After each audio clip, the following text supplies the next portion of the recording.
有一次我们吵架吵超级凶，然后他也很生气。后来我们在外面吵架，然后我们就一回到家，他也是很生气。我想说好啊，你要继续吵没关系，我老娘等你这样子。结果他不是他就很生气，把衣服这样脱掉，然后他就一把把我扛起来，直接把我丢到床上，然后就 angry sex 啊，对，你很炫耀。我们通常都是在考虑怎么解决这个冷战而已。他跟我说一把丢到床上，我的酒嘞，拿来，我需要喝一杯。为什么每次来讲都很热啊？我已经多久没被丢到床上了？我们很常听到呢，就是说，男生大女生多少，男生大女生几岁，差一轮，我们都觉得听起来还 OK， 算合理。对。但今天如果反过来呢，是女大男小的话，有些人就会说，你们差这么多岁，这就很不公平。对，为什么？但是你想过跟年纪跟你差很小，比你小很多的人交往过吗？我现在46，如果小我20、26，太小，小你26岁。26，太小，会太小吗？太小了。20岁我觉得还可以26岁还可以。为什么你会觉得太小？因为20几岁，好，不然32好了。32，可以，差14岁，15岁，OK，可以，也差十几岁哦。14岁，15岁。哦，对32。今年要32了喽。那36。哪有这种变来变去的啦？但是今天来的有几位呢？你们先问你们好了，你们也都是跟有年龄差很多的人交往过，对不对？有，不管是比你们大或比你们小。对，有。我的前男友比我小7岁，但是我现任男友比我大12岁，所以我直接是一个跨一个19岁的集聚，所以已经老的也玩，小的也玩。应该说是我之前交的男朋友都是比我大，至少都比我大5岁。但是呢，就是你就会觉得说，人生你没有试试看，就是弟弟啊，有这个机会你要尝试，说不定我喜欢弟弟啊，所以我就是试了一下7岁的弟弟，小7岁。所以他那时候是几岁？他那时候大学刚毕业。哇！然后你几岁？然后那时候我30，他23，大学毕业，我30啊。而且就是做人处事，你就会觉得说你是小孩子吗？然后有时候他会就是在你身边叽叽喳喳的叫，他很可爱这样子。叽叽喳喳的叫。请问这样23岁的男生要叽叽喳喳叫什么叫？叫什么？他就会他会装可爱，对，他就会就是说你在干嘛？他说。啊，你看我啊，就是他会装可爱，想要吸引你的注意。可是因为年纪大的男生是不会这样做的。但你喜欢？现在12岁那个会怎么样？叫我在旁边做自己的事啊，他没有要跟我聊什么。他会在你耳边叽叽喳喳的什么讲一些废话吗？会甜言蜜语，可是他就是很简单的，他就说哦，你就是我的女神啊，就这样。哇哦！就但他不会叽叽喳喳，他不会这样。元芳，你有交过男友吗？有。我之前有交过比我小8岁、大我8岁的。哎呦，小8岁，以你的个性，你能够接受吗？那个时候是我跟他交往一段时间，我才发现他比我小。所以他露出马脚是什么？他钥匙圈是火影忍者吗？卡卡西的。打电动，打什么连线的电动传说，或者是在看卡通还是什么之类的。这就是露出马脚吗？很多大人也会这么，也会看动漫的。还好吧，老的好像比较好像不会。我老公超爱看的，真的，就是那种画的很僵的那种古代人的那种漫画、那种动漫。那Miyaki呢？我的是曾经小我5岁跟大我6岁，然后我跟他完全是相反，比我小的反而是想要装大人，他觉得我想要保护你，但是大6岁就是很幼稚，会说看到我就宝贝，从那样。宝贝，然后这样，然后感觉要跳上哪一种，反而是相反。因为今天我们真的有请到2对是女生大男生很多的夫妻，是，然后看起来都是非常的恩爱，可是其实他们有对对方有很多不爽、不满的地方。欢迎安心云、周英姐、燕君、还有圣山。对，好，这就是你之前跟我们提到的龙舟选国手。对。终于看到本人了，而且那时候我们是先听到他们的年龄差距，吓了一跳。我永远不会忘记16岁，对不对？对，差了16岁，这应该是我听过差最多的一个岁数。真的吗？对，16岁很多哎。所以你几岁？生得出他哎！不要讲那么煞风景的话，好不好？英杰，你几岁？我现在27。27。你比我小哎。你27，对，那安心云呢？我家43，哇哦，出来，因为我们演艺圈的人都很年轻。对啊，不懂你。所以是谁追谁？不是我啊。是我，你怎么会爱上姐姐？因为一开始是新鲜嘛，觉得姐姐好像可以试试看，是什么？试着谈恋爱。就是你以前从来没有试过大你16岁的女生。对，没有试过这么大的，岁数的姐姐，对，所以你是先爱上她，才发现她竟然比你大16岁，还是说知道她已经大你16岁，你还是要爱她？才想追。没有，我还是就是已经知道对方的岁数比我大很多，但我就是想要试试看。你是想要挑战攀到那个山的高峰的那种感觉吗？对啊，不愧是国手。不是因为她的哪一个地方很迷人吗？整体都很迷人啊。整体啊他可能就是跟他的生活关系有差吧，蛮喜欢就是他的生活圈的。我的生活，他的生活圈是怎么样？就是像很常会来，可能会上来台北录影，然后我想说想尝试看看有没有机会进来摄影棚就是看一看，走一走。对我的生活就是很好奇。哦，所以你喜欢她，是因为想要来摄影棚？没有，还有其他的。你也可以跟我们1号或2号大哥交往。他们每个礼拜都来哦。当然是有啊，你也可以硬闯摄影棚，也不会怎么样。他今天会比较紧张，是因为他昨天就一直跟我说，确定真的我要上那个 S 姐节目，他一直很想看到你本人，因为他很喜欢你，所以他今天可能会乱讲话。对，就是我真的没有想过，我可以接受年纪小的，但是因为我也曾经交往，就是比我小9岁，我觉得 OK。可是我觉得你是专门在交往年纪小的人？没有，是他们自己凑过来的，真的。然后这个我想说，你有没有在抗拒老人？哦，没有，我有交往年纪比我大的，对。然后我就觉得，哇，不可能，真的不可能，对。可是，而且我还跟他讲，就是真的很严肃的跟他说，我说英姐，你真的不要想了。我都可以当你妈了，所以你就把我当姐姐就好，我们就好好训练这样子，好不好？因为那时候我们同一个龙舟队这样子，对啊。结果就后来你怎么被他虏获的？我后来是发现说，我在他面前，因为你知道我们在乡下也没有什么东西好玩，可是我就是很喜欢户外运动，我会带他要去冲浪啊，然后我会喜欢爬山，然后甚至有一次。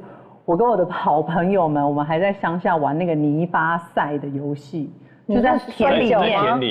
对，在田里面就是很多比赛，可能拔河啊。对，在泥巴里面拔河什么，我就感受到哇，我好很有生命力，是不是？对，我就好做自己，很放松这样子。对，然后久而久之跟他相处下来，就发现，好像人生也没有那么困难，只是在泥巴里面滚了几圈，你就觉得人生没那么困难。我发现我以前交往过男朋友，就是他们会让我很拘谨哦，对，就是让我没有办法真的展露我那一面，就是很放松的，就是讲什么都可以。像我跟年纪比较大的交往，然后可能讲错话了，然后他就说，你这个不太好，怎样？或者是我之前曾经跟一个因为像我在我老公面前，我如果不小心飙出脏话，他都会说 ，baby 你怎么讲那么难听的话？可是他殊不知我私下是一个超爱讲脏话的女生，这么多年了耶。对啊，因为他也不在家，我就会。因为我真的很爱骂脏话，可是在他面前，你看我憋了20年呢。你说我之前跟一个年纪交往，就大我几岁啊，大概6、7岁，然后我跟他全家去吃饭。然后可能因为我在跟他们家人吃饭，可能我位置就是很随性的坐，因为我不知道他们需要排位置的，然后我就比他们的长辈就先坐在那个椅子上。后来吃完饭就是有空档，大家在聊天的时候，他就说，你要不要陪我出去车上拿一下东西？结果他就在外面大概就念了我半个小时，就因为我坐错位置，就因为我先坐在那个位置。没有给长辈先做，哇，我就觉得好夸张哦，就是比你大的那个嘛，对，还是你坐到祖先的位置？哇，就是那个其实粉的，那个座位是要放香的啦。但我就觉得彦君跟那个盛才可以叫阿丹，他玩嘛。你们是因为骑车的关系认识那个结缘的嘛？对。那你们各自是几岁呢？我今年应该40吧。我减10。30，所以你们只差10岁。只差你不能因为听完16岁，我觉得10岁还好，10岁还好，对，这样听起来真的假的？可是女生大10岁，对，因为可能是因为你看起来很娇小吧，就是看不出小朋友脸，所以他刚好他看起来也蛮成熟的，所以就看起来差不多，对，可能也是这样子。所以当时谁追谁？算自然而然吧，没你自己讲。我们好像没有谁追谁，就是日久生情，然后就互相有好感，然后突然就牵手，没有，那时候他当我是姐姐，对，但是我不觉得，因为我觉得那是一种示爱，例如说，我在拍影片，然后也不干他的事，但他来送早餐给我们，那就是追你啊，对啊。所以他没有，他说就是对一个朋友好而已啊，你自己说。哇，确实啊，因为他是在帮我们拍登山车的推广，所以是帮你们拍的。对。然后现在一个艺人会愿意做到这件事，想说我刚好有时间，然后也是在那一片山林训练，就刚好。所以不管是哪一个艺人，只要是帮你们拍，你都愿意去送早餐。弄来，怕你们不敢进来而已。所以不是因为被他迷到，应该是说我们有一起共事很多一些活动啦，然后比赛。他在哪一个 moment 做了什么事情，或是什么表情、什么举动，你觉得说天哪，被打动了？很认真，对，就是他可以喜欢一件事情，他可以一直很持续，然后跌倒了再站起来，然后很持续的。就是跌倒站起的瞬间，这种身份的，就是觉得好像受伤了就大概10次，然后你就觉得说天哪，我爱上他了。也没有到这样，就觉得很尊敬。那时候是一个很贴心的，那个时候还没有。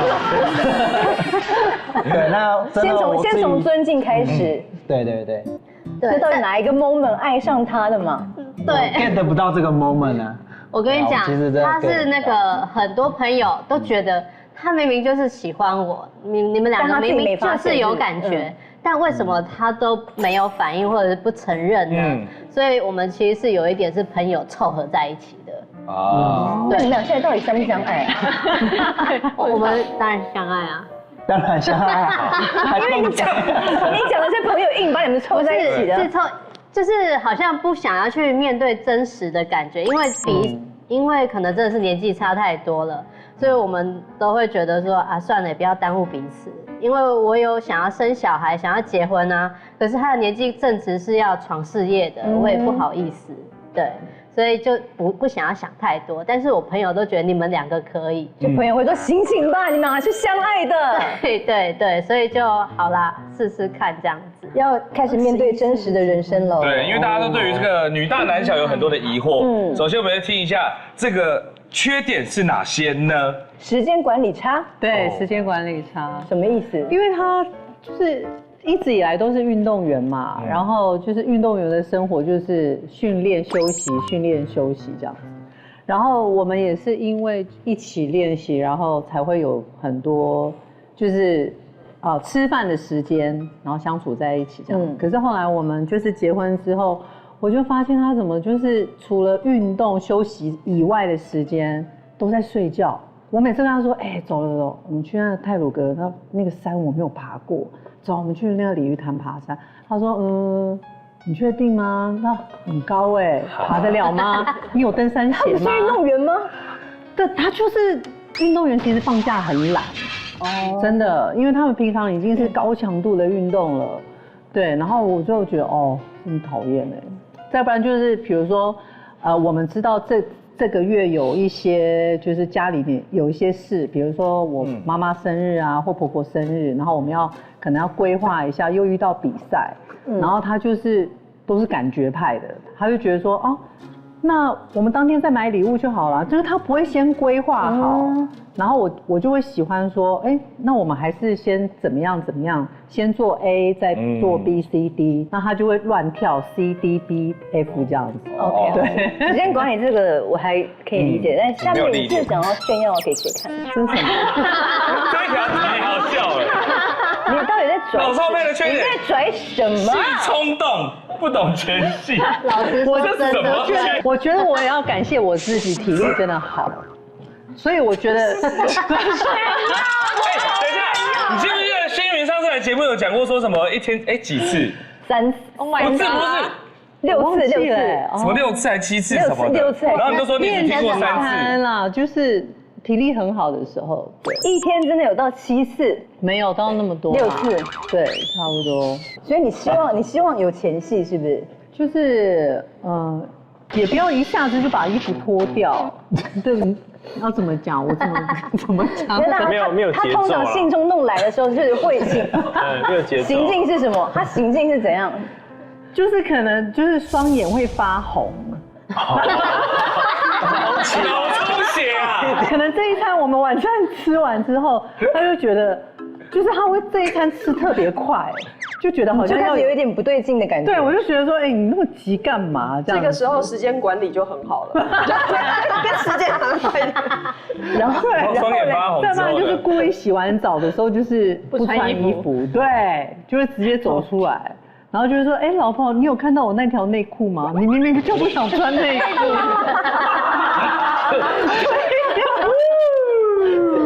然后你是不会拒绝他的，我就说哦。你要有一次超好笑的，有一次我们吵架超级凶，然后他也很生气。后来我们在外面吵架，然后我们就一回到家，他也是很生气。我想说好啊，你要继续吵没关系，我老娘等你这样子。结果他不是他就很生气，把衣服这样脱掉，然后他就一把把我扛起来，直接把我丢到床上，然后就 angry sex 啊，对，然后炫耀。我们通常都是在考虑怎么解决这个冷战而已。他跟我说一把丢到床上，我的酒嘞，拿来，我需要喝一杯。为什么每次来讲都很热啊？我已经多久没被丢到床上了？好可恶！然后嘞，然后就可以解决这个问题了。对。可是那原本吵的点就不吵了吗？对，就会忘记。所以你任何吵架都是用这个方法结束吗？没有，我一直想要这个方式去做，可是偶尔几次才成功而已。所以现在都成功了。现在很难成功像有小孩真的是一丢还压到小孩。那英姐，你承认他的所有这些缺点吗？80%。哎。所以你现在真的还是常常动不动就性冲动？没有，现在会克制了。怎么压？他现在会暗示一下。哎，今天方便吗？我们预约。你会问了。有什么需要帮我服务的吗？所以以前是完全不问，就直接把他衣服扒开。对啊，就是沟通还没有沟通前，就是一切都很快这样子。就觉得发生什么事了，头发都没乱呢，天哪，头发还不会乱，对，还不会乱就结束了这样子。只是现在沟通完之后，就是会让你有享受在那个过程中。对啊，但是现在家庭生活就是又不能那么随性这样，因为你知道，可能做到一半突然那个女儿哭了啊，还是怎么样？对啊。你缺水吗？要维持自然裸妆感，水可不能随便溜走，一定要留住它。神经酰胺是我水的好朋友，饱满充盈，超好吸收。只要7天，让你重拾水样，成为水样机，绝世好美。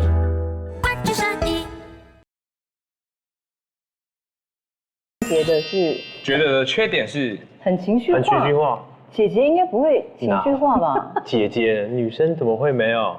怎么说？可是她生活历练那么多，应该有。我就简单讲一个好了。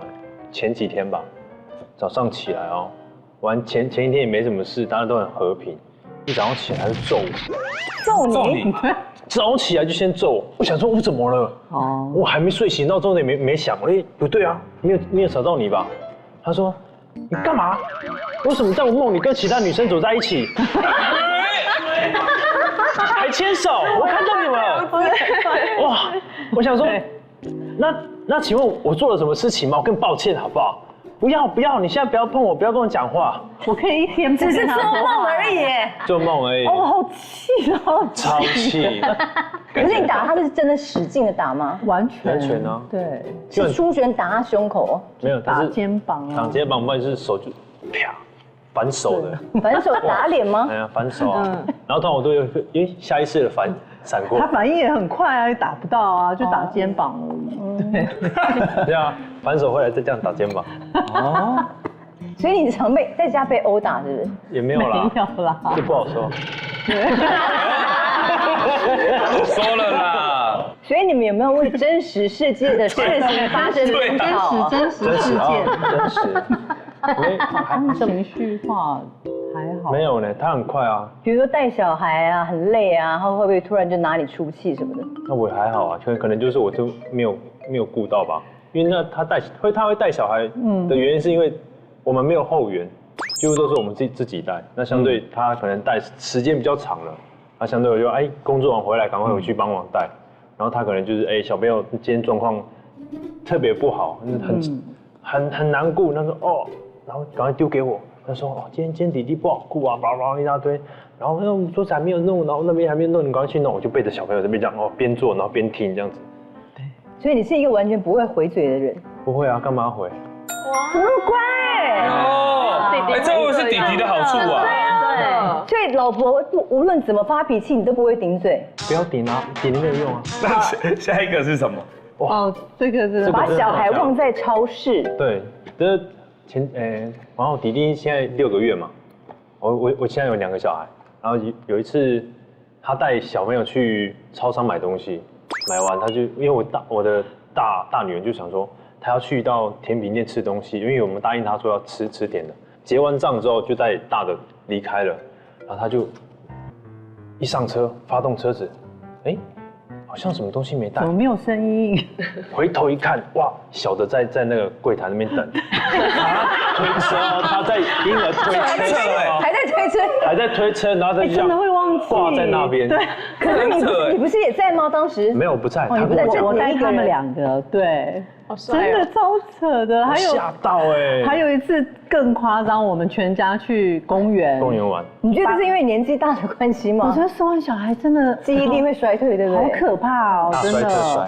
对，然后那一次我们去公园，我就抱弟弟嘛，然后他陪姐姐玩，在玩那个滑板车，然后我就又推车，因为他弟弟会闹，还很小，我就把他抱到胸前，用那个包巾，然后我就那推车我们推车比较大台，然后这样推啊，然后就看姐姐跟爸爸在旁边玩啊，推，然后推了大概应该有1个小时。1个小时之后，我就往前拿个水，我就突然看到那个推车，怎么弟弟不在里面？我吓死了。然后刚好他也过来喝水，然后说：“老公，弟弟嘞？”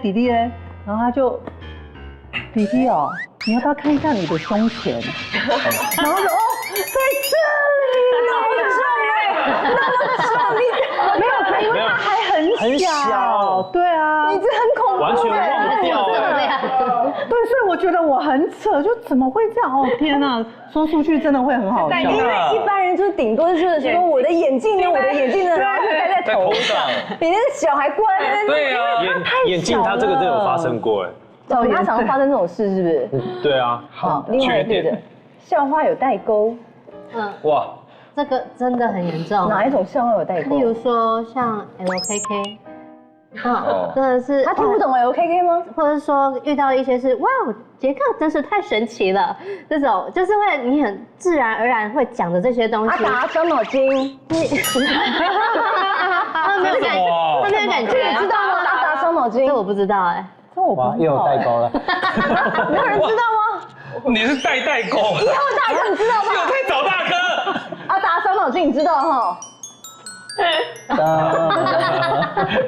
你上次那个什么番薯也问1号大哥，因为我看他样子。对，代沟很正常。然后例如说，一些艺人他会不知道，像是我很惊讶，像郑秀文，他不知道。爱的是谁对错已太多，爱的贵啦，但是不是太知道。因为我之前比我小7岁的男友，他还跟我说过一句话，他说萧亚轩以前有很红吗？我说哇，他怎么会没有红过？他还觉得萧亚轩不红啊。我说怎么会不红啊？我们年轻的时候，小时候他多红啊！他是天说，萧亚轩有红过吗？我就想到你在说什么啊？他们就是跟不上我们以前流行的，跟不上。你是不是就只在骑车而已？你人生说更老一点的，可能我知道，因为我国小比较常看电视，但是之后就比较少。婉君表妹，婉君表妹，没有那个他可能还没出生，那个可能要太早一点。还珠格格，知道哈。好，那跟不上科技是？对，因为像是我这个年纪的，大概是玩脸书，对啊，像 IG 的话就是加减的 po 一些，可是我其实是现在大家一定要有 IG 啊，对，是一定有 IG， 但是我没有很会玩，像是我就觉得它界面很乱，我永远都看不太懂，或是会有一些讯息会漏掉，然后我就会觉得不太想整理，不太想要去回复。对，或者是说是限动也是最近才比较学会的。我也是最近才学会限动的。真的？真的吗？可是我又忘记怎么发了。就往右滑而已啊，往右滑，然后就可以拍照。不是，我说要发出去，还可以左下角 send 出去。不是，是右下角吧？右下绿色的。右下角是有功能在右下角，如果是发给粉丝看的话，在左边。左边右下角。对了，左边。你们都好科技啊！所以你也完全不会 IG 是？就是现在才开始学会，所以像是什么 IG 限动要@日期啊，或是现在很多厂商都会要求下他们。对，我也都不太会，我都要问他。对，然后说你们这个东西是怎么弄出来的啊？特效啊，所以你3C 很强是不是？也没有到强，就是年轻人基本的配备。我去 PO 这些，我也你说他年轻人，我看他脸一直觉得不是。对啊，你不要说他年轻人好不好？他明明就跟我们差不多大啊。是，你看起来比较像年轻人，而且他的一些行为举止，你也会觉得他很老人的样子，就不像小孩子。但是他有他的浪漫，因为就像他们刚刚讲的，会比较常带我出去玩，你会觉得自己是活着的。对，就会带我去骑车啊，去看夜景啊，或者是去到人家没有办法去享受的地方。不是一般人会到的地方。哪里？天堂。可以这样玩笑话。对，因为我们骑的一些山径都是可能一般人登山路线，甚至观光的路线不会走到。景点不会有人的，或者是一些太观光的地方，是真的很秘境的秘境。哇，就是骑到那边还会突然有一个小小的那个温泉吗？也有。对，也有吗？有，就是可以立刻脱掉，就全裸跳进去吗？对。他会干这种事。你不会？他会看我干这种事，但是他会强迫我，很可怕。你这位年轻人，想不出口。应该说我会帮他把风啦，对他还会在四面大家看得到的地方。你这个岁数为什么不应该做这种疯狂的事？应该要做啊！我不会想要做，没有这种想法，因为可能我疯狂的事都发挥在我的比赛上面。如果英杰，你就带他去了那个秘境，有那个温泉，你一定立刻脱光跳进去吧？我一定会先跳的那个，就是已经我车还没停好了，我先下去了，啪就下去了，车还没停好，脱光哦，要全部脱光，是内裤也脱掉。那因为我出门都没在穿内裤的。你现在没穿内裤？怎么爆料越来越多？英姐，你现在没穿内裤吗？你们想看哦？不是，你看吓到了吧？不是啊，你现在有穿内裤吗？有啦，要穿啦，牛仔裤要穿啦。对，圣山觉得的缺点是爱唠叨，体力跟不上你。为什么？对，就是爱唠叨的部分，应该就是我们平常的生活习惯会差比较多，就是他会比较会整理，对，他会把就是什么东西就是要放在什么地方，对，尤其现在最近搬新家，他现在定的位我都不知道他放哪边，对，但我个人是比较习惯，我很常出门嘛。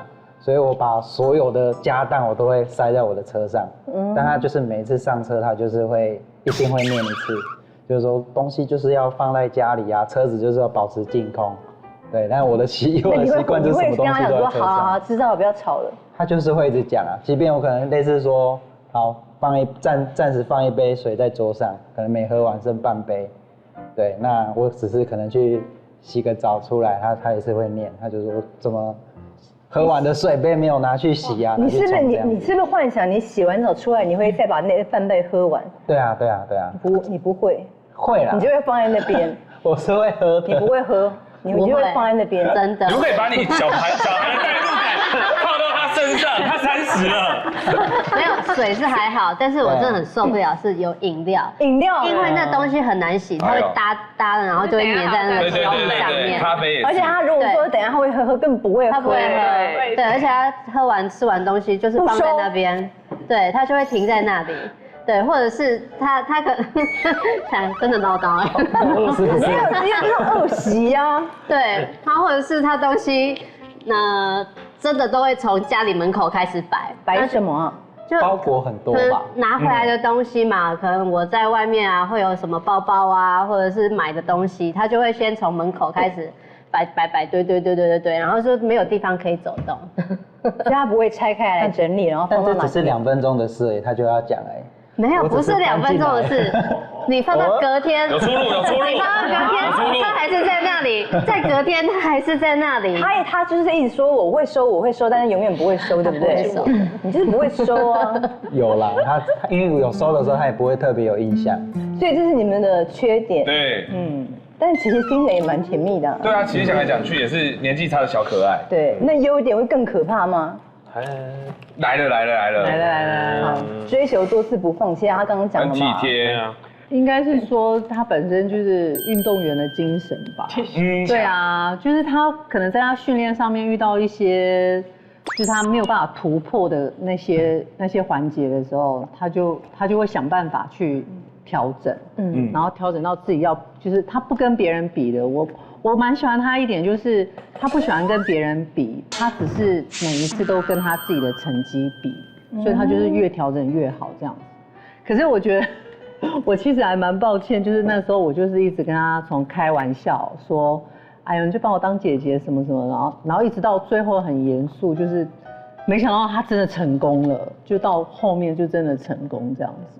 成功追到你，对，而且有一句我最 touch， 就是我觉得可能就是那一句话啊，让你决定要跟他在一起吗？就是有 touch 到，也没有到决定。他就说，因为我那时候拒绝，就是到后面他已经快没辙，然后他就是很懊恼，就讲一句话说，他说哦，爱情没有在分年龄，为什么你要这样子一直，你没有试过，你怎么知道？他就很懊恼这样讲，我就想说。哦，好啊，我就给你机会试看看这样子。所以是那一句话让你觉得，我觉得有一点打动我。对啊，爱情的确是没有分年龄的，对啊，只是那么浮夸的那种剧情什么，我会遇到这样子，因为通常只有电影才会演嘛，对啊。好，然后体贴，他这个年纪会体贴吗？我觉得他很体贴，就是。我上次有讲说他有老鹰的眼睛，就是比如说我们一起出去玩，很多人去参加丰年祭怎么样，可是他永远都知道我在哪里，跟朋友聊天这样子。比如说我跳那个丰年祭的舞，跳，就是只是一个动作想要找水，他水就从旁边出现了。哎呦！等于说你眼睛一直都没有离开过他的身体。对，可是我每次看到他的时候，我都不觉得他有看我。但是他就是知道说我的下一步要干嘛，比如说还有几次他陪我去唱商演，然后就是那个可能我穿高跟鞋阶梯就舞台比较高一点，然后他手就会突然出现，就是要很像我的经纪人，就是要帮我扶上台，就你还没讲，他手就出来了。对，还没，有时候会吓到你。我会吓到，对，就觉得上完厕所卫生纸，怎么来了呢？免治马桶，好可怕，太体贴了。上完厕所他头在那边要喷水，很多这一种。你最好可以喷那么高。哎，所以你是怎么回事？你是一直盯着他看吗？没有，就一个眼睛看这边，一个眼睛看这边。反正有花心思在他身上，要稍微注意一下，他有对，因为动作其实都差不多，然后歌听完他说，哎，可能好差不多要去接了，我都会在旁边 stand by 着啦。对啊。好，那他的优点。英姐呢？觉得沟通很理性哦，那可能就是。我记得你后面是写情绪化，对啊，怎么翻里面就变理性？我应该没记错吧？就事论事啦。好，情绪跟事情不一样。所以哪一种事情他可以很理性的沟通？训练上，或是说在工作上面，他会跟我抱怨，对，可是我就觉得说，就会讲一些，对。一些比较正面一点的话题，他就说你先不要这样想，我们先站到别人的角度看这件事情，然后分析简短第一点、第二点，然后我就好啦，就这样吧，释怀了。对啊，其实你是怕他讲太长，是不是？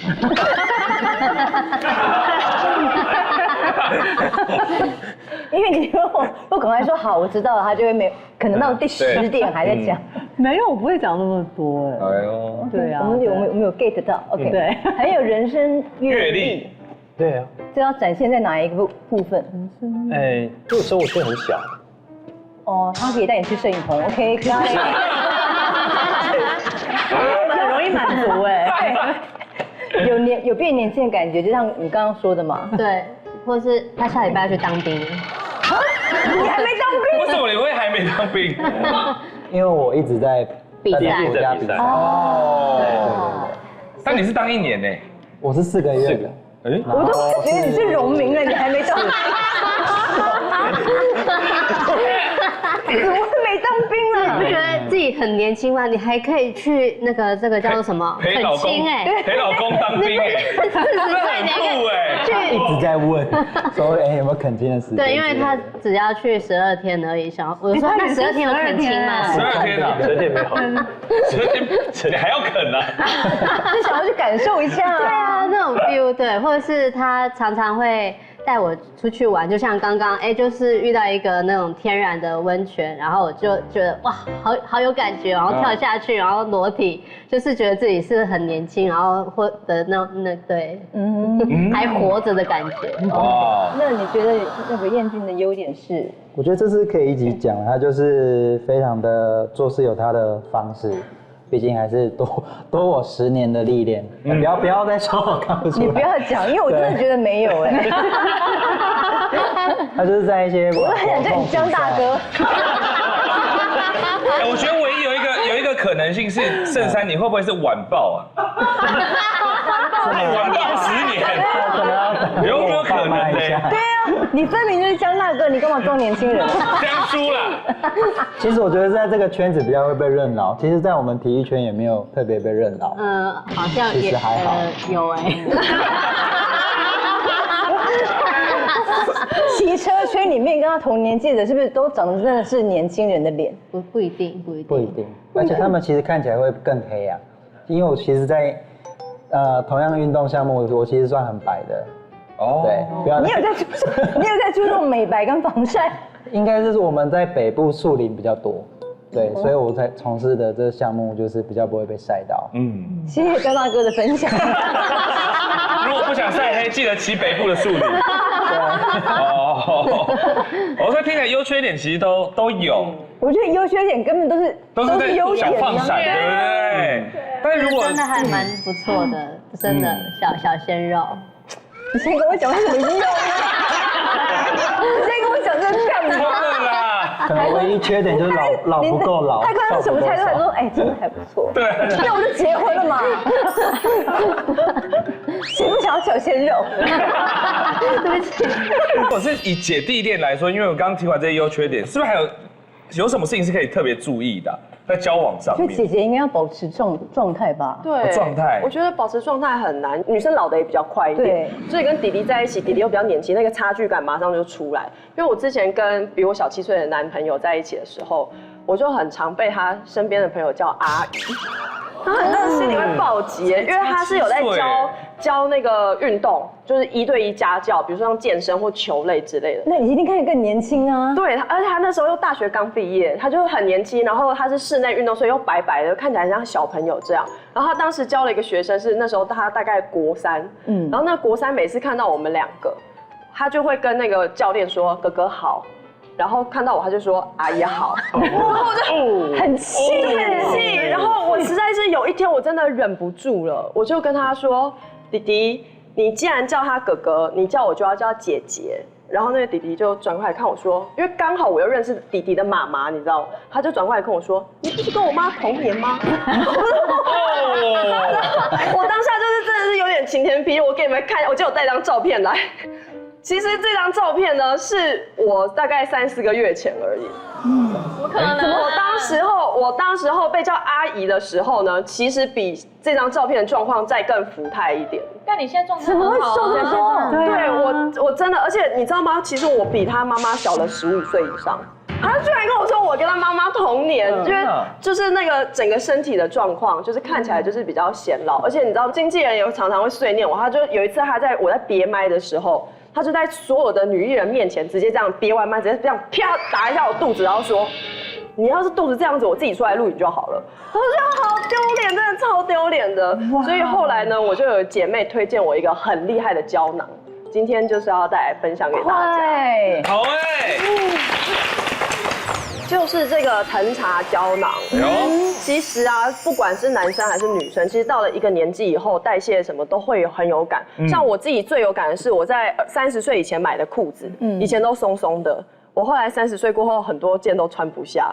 就是我还有一个很崩溃的经验，就是我在那个衣橱门口大哭，因为我裤子穿不下，然后穿上去就像刚刚照片一样，我整个肉是这样子炸出来。对，就是这个部位，就是好像没有办法逃过那个泡芙的那个感觉。它这个里面的最主要成分呢，就是天子藤茶。那藤茶素呢，是可以提高体内的燃脂素，可以帮助我们达到脂肪的控管效果。而且它是全台著名的中药厂制作的，所以你也不用担心说，就是它的药材来源啊，或者制作过程会有什么问题。对，然后另外呢，它里面还有山楂跟陈皮。那山楂跟陈皮，你可能会想说，那是不是我自己去中药店配就好了？但其实不是，因为山楂跟陈皮它们是经过很多次各种的认证配方、检验配方，然后达到完美的比例。简单来说，就是你每天这样子吃，你就可以达到就是完美配比，就是成功的效果。所以一天吃1颗是不是？餐后吃2颗，但我一天只吃2颗，就是吃其中一餐吃这样子。对，就是我比如说我只是晚餐吃比较多的话，我就选在晚餐；那如果我中餐吃比较多，我就选在中餐后吃。我觉得真的有感，就像我年纪，我觉得越来越接近4的时候，我以前这边上半身超平的。全部都很平，然后就突然有一天发现这边的肉好厚。我以前扁肉是可以穿越那个监狱，你知道？然后我就开始发现就是对监狱关不住你，直接就侧身就穿过去了。对，然后就发现为什么越来越难受，尤其是小腹这个地方。而且我觉得再怎么瘦都很难穿这种衣服。我也是近期才穿下，因为我刚刚就说我3-4个月前，我刚刚就是长3-4个月前，这怎么会那么快？就是我就是接触到这个，我站起来给大家看一下。好扁哦！对啊，好扁。其实不止这边，我觉得其实容易囤积肉的还有这个地方，对。而且你又长高了，对不对？我今天刚好穿高跟鞋。怎么会差这么多？对我自己其实也很惊讶，我自己其实真的很惊讶，饿肚子然后每天都是只能用喝咖啡，然后让自己觉得很饱的方法。对，可是你知道，其实你有在吃东西吗？我有在吃东西，我是正常饮食的。像刚刚他说要用咖啡来抑制食欲，像我是没有办法喝咖啡的人，因为我只要就算喝拿铁，心悸我都会我会心悸的非常严重，而且现在很多人都会有胃食道逆流的状况啊，就是咖啡因其实对身体是有一点负担的。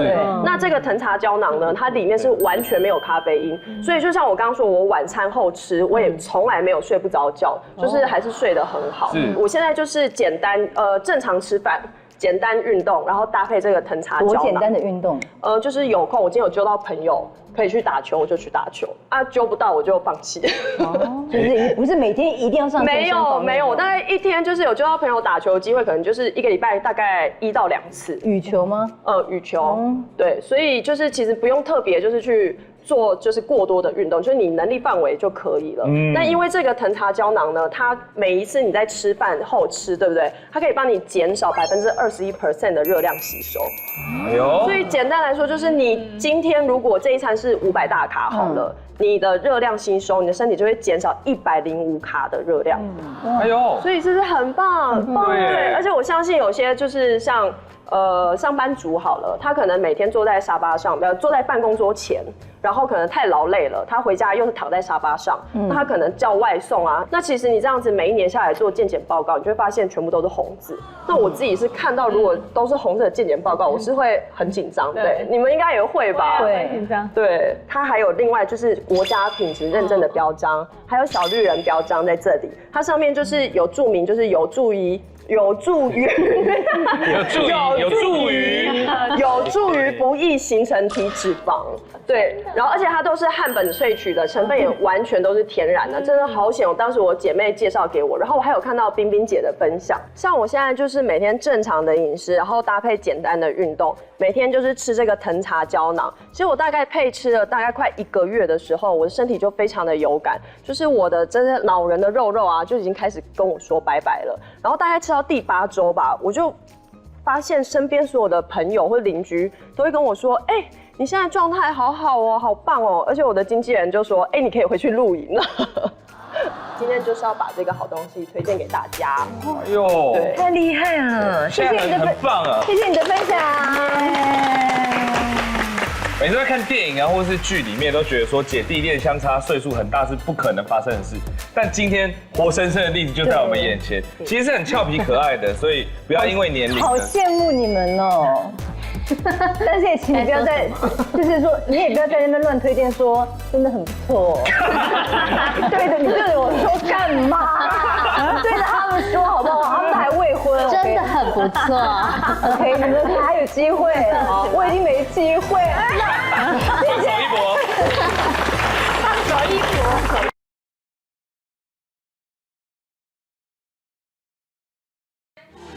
什么都聊，什么都不奇怪。哇，这句话好老派。快来订阅小姐不吸地，记得分享、按赞，还有开启小铃铛哦。小铃铛是我要讲，开启小铃铛哦。叮叮叮。